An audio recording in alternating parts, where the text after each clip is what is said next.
아들과 함께 시청하시는데 부동산 시장을 아들에게 뭐라고 설명을 해줘야 할까요? 지금 욕망의 거품이 낀 상황이다, 이렇게 표현하시는 게 맞다고 봅니다. 그래서 요런 부분에 대해서 저희가 뭐 많이 말씀을 드렸던 것들이 튤립 버블이라든가 네덜란드 튤립 투기 파동인데요. 이게 뭐냐, 튤립의 가격이 여기서 여기까지 올라갔다가 이렇게 떨어진 게 튤립 버블입니다. 이 당시에 왜 튤립 버블이 일어났었냐, 튤립이라는 꽃 자체가 어마어마한 인기를 끌면서, 근데 튤립을 사오는 것보다 튤립 그 모종 있잖아요, 모종을 사와가지고 여기다 팔면은, 그거를 길러다가 팔면은 부자가 될 수 있다, 이런 마음들이 올려가지고 튤립 모종값이 폭등을 한 거예요. 이게 보세요, 25보다 미치었는데 200까지 올라가죠. 거의 100배 가까이 튀었다. 이게 튤립 파동이에요. 요거 비슷한 게 남의 회사, 우리 회사 말고 남의 회사죠. 뉴턴이 속았다는 겁니다.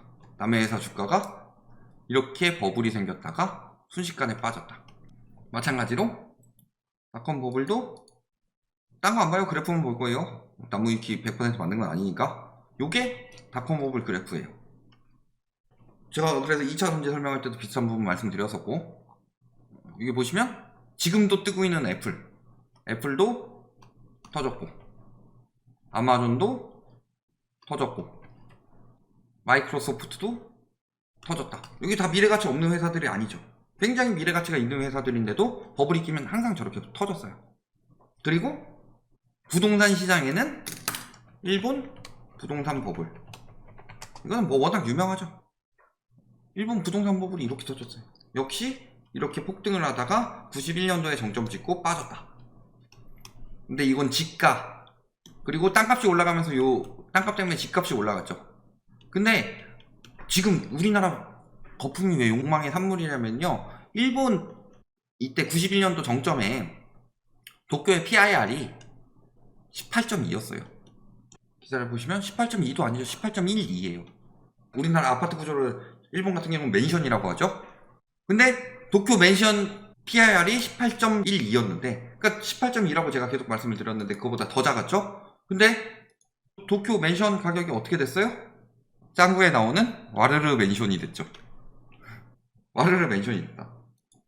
이거 보시면은 21년도 2분기에 18.5라고 나왔는데 4분기에 19까지 올라갑니다. 근데 문제는요, KB의 PIR로 19인데요 여기 보시면 여기 2019년에 PIR을 0.9년을 통계 변화를 통해서 내려버립니다. 우리나라 KB에서요 PIR을 계속 통계 조정을 통해서 PIR을 낮추려는 시도를 계속하고 있어요. 2019년에 0.9년이 떨어졌고요. 그 다음에 또 한 번 떨어진 게 2022년 10월에서 11월 넘어가면서 5.9년을 떨어뜨립니다. 그러니까 지금 PIR 10이라는 건 다 거짓이고요. 그러면 요 당시 엄밀하게 따지면 통계 조정 없었으면 19.9죠. 여기에다가 지금 10.5년이라고 하는데 여기에 통계 조정, 첫 번째 통계 조정, 두 번째 통계 조정을 다 더해버리면 우리나라 PIR은 지금 17.3이다. 그러면 일본 버블 고점에 거의 근접한 수준이죠. 그러니까 아직도 버블이라고 이야기를 하는 거예요. 욕망의 산물이고.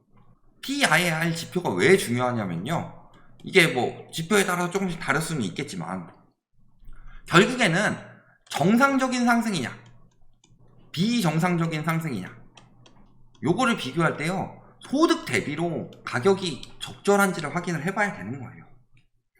왜냐면은 가끔가다 그런 이야기 하는 인간들이 있어요. 화폐 가치는 계속 떨어진다. 그래서 화폐 가치가 계속 떨어지니까 실물인 집값은 계속 올라간다, 이런 이야기를 하는 사람들이 있어요. 그 말에 대해서 어떻게 반박해야 되느냐, 딱 한 가지만 생각하셔서 반박하시면 돼요. 그걸 인플레이션이라고 하죠. 지금 인플레이션이 심각한 이유는 코로나 때 돈을 많이 풀어서예요. 그러니까 화폐 가치가 많이 떨어지니까 인플레이션 사태가 나타나는 거죠. 그러니까 금리를 올려서 시중에 있는 유동성을 빨아들여서 인플레이션을 없애려고 하는 건데, 이 인플레이션이 그냥 다 똑같은 인플레이션이 아니다. 인플레이션은 크게 두 가지로 나뉜다. 아시는 분? 그렇죠. 수요 견인 인플레이션이랑 비용 상승 인플레이션이 있다. 그래서 수요 견인은 말 그대로 수요가 견인하는 거예요.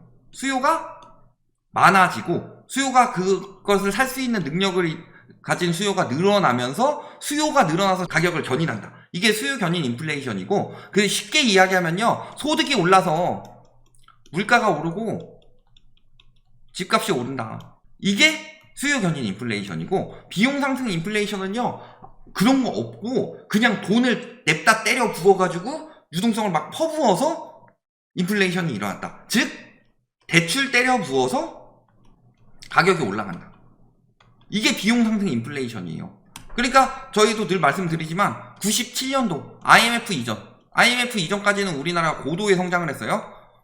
제가 어디서 본 글이 있는데, 자, 집값에 대한 의문점 이야기하면서 지금 집값 비싸다고 20, 30대들 집 포기하고 난리도 아니다. 자꾸 이런 글이 도는 이유가요, 20, 30대들 너네 잘못 살고 있다, 너네 꾸준히 돈 모아서 집 사라, 이딴 식으로 부일남 정태기 씨처럼 돈 벌려는 인간들이 있다는 이야기 하고 있는데, 이게 보시면은 어릴 때부터 공장 다니면서 40살쯤에 대출 살짝 끼고, 이게 핵심이죠. 40살쯤에 대출 살짝 끼고 사는 거예요 원래 집은. 근데 그 당시 집이 3억이고 근데 월급이 몇십만 원이었는데 지금 뭐 아버지 20대 초봉 대 아버지 서울집 구매가가 MZ들 초봉 대 서울집 값이다 개소리 집어치우고, 저 말이 일단 거짓이고요. 그 다음에 또 한 가지 생각하셔야 될 게 뭐예요? 그때는요 예금하면은 예금 금리가 막 10%씩 주던 때였어. 그러니까 돈을 모을 수가 있는 거예요. 지금 예금 금리가 왜 사람들이 예금을 안 하느냐? 예금 금리를 너무 저금리로 낮춰놔서 그래요. 마이너스 금리라고 말씀드린 적 있죠. 예를 들어서 내가 100만 원을 저금을 했어요. 지금 막 연봉이 올라서 1000만 원이라고 해봅시다. 100만 원 집어넣었는데 집어넣어서 110만 원이 됐어요. 근데 물가 올라봤자 103만 원짜리가 되는 거예요. 100만 원 가지고 물건을 샀으면. 그러니까 그때는 예금에도 계속 돈이 쌓였던 거고, 지금 같은 경우는 막 2% 붙어요. 1020만 원 돼요. 근데 저기 물건을 사면은 1000만 원짜리 물건 샀으면 1030만 원이에요. 그러니까 마이너스 금리가 나오는 건데, 금리에 대한 기본적인 이해도 없이 그때 월급은 이 정도였고 저기 했고, 저 때는 고도 성장 시기였기 때문에 금리가 높고, 그래 거기에다가 인플레이션이 같이 일어나고 있기 때문에 금리가 높은 만큼 그만큼 경제가 성장하고 그만큼 통화 승수가 늘어나고, 그래서 가능했던 일이고. 그러니까 그 당시에는요 수요 견인 인플레이션, 소득이 상승하면서 집값이 올라가던 시기였고, 지금은 어때요? 소득 상승했어요? 소득 감소했어요. 지금 오히려 소득이 워낙 감소하고 있는 중이고, 사실상 소득 상승 안 나와요. 누가 연봉 굉장히 빠르게 올라가요 지금? 그리고 저때 몇십만 원, 초봉은 몇십만 원 벌겠지만 올라가면 올라갈수록 굉장히 빠르게 올라가는 거고, 그 당시에는 중소기업이랑 대기업의 그 비중이요, 한 1980년대만 하더라도요 대기업이 100 받으면은 중소기업은 90은 받았어요. 1990년도까지만 가더라도 한 80은 받았어요. 근데 지금 시기에 보면은 한 4, 50밖에 못 받아요. 저런 인간들이 맨날 너네들이 안 아껴서 집 못 사는 거다, 사회 탓하지 말고 돈 모아서 집 살 생각해라, 부일남 정태기 씨랑 똑같은 이야기 하는 거라니까요. 그런 식으로 사람들 몰리게 만들어서 집값을 올리는 거예요. 사실상 지금 살 이유가 없는 사람들, 2030이 지금 당장 집이 필요해요? 1인 가구도 어마어마하게 늘어났다고 하고 30대 지금 결혼도 안 한다고 하는데 집이 왜 필요해요? 당장 저렇게 막 아파트 시장에 왜 막 뛰어들어요? 나중에 못 살 것 같으니까, 내가 나중에 못 살면 결혼도 못 할 것 같으니까 자꾸 그 심리 부추기는 거 아니에요. 그런데 그런 식으로 해서 거품을 늘 만드는 거다. 사실 거품이 빠질 수밖에 없는 거고, 그 거품이 정상화 된다는 거예요. 예를 들어서 저희가 막 2015년 집값에서 한 물가 상승률 정도 나온 집값 된다, 이 이야기를 계속 할 수 있는 이유, 다음 질문이랑 스무스하게 이어져서 해봅시다. 상승이든 정상화를 보든 우리나라는 다르다, 지금껏 어떤 상황들 말 뜨는데 어떤 지표들, 과거의 사례들이 어떤 지표들을 정상화를 보는 게 신뢰성이 가장 크냐라고 했을 때 가장 봐야 될 지표는 소득이에요. 소득 대비로 집값이 거품이 꼈냐 안 꼈냐. 왜냐면은 주식, 코인 이런 거랑 부동산의 차이점은요, 주식 코인은 들어갈 사람들만 들어가는데 부동산 같은 경우는 관심이 없는데도 억지로 들어가게 되는 사람들이 있어요. 억지로. 나는 부동산 집에 투자할 생각도 없었고, 난 전세로 살다가 돈 모아서 집 사야지 이 생각하고 있었는데 갑자기 전세가를 올려버려. 그러니까 그 사람들이 피해가 가면서 참여하지 않는 사람들까지 영향을 받는데, 결국에는 부동산은 그래서 사람들이 사는 거고 모든 사람들이 다 영향을 받는 거잖아요. 그러니까 부동산 거품은 반드시 터졌어요. 일본 버블도 터졌고 미국 글로벌 금융위기도 터졌어요. 미국 집값 올라갔는데 미국 집값 많이 안 빠지고 다시 올라가고 있습니다. 이딴 소리 하는 사람들이 있는데요. 미국은 부채가 많이 안 늘었으니까 코로나 때. 우리나라는 코로나 때 부채를 어마어마하게 늘렸고.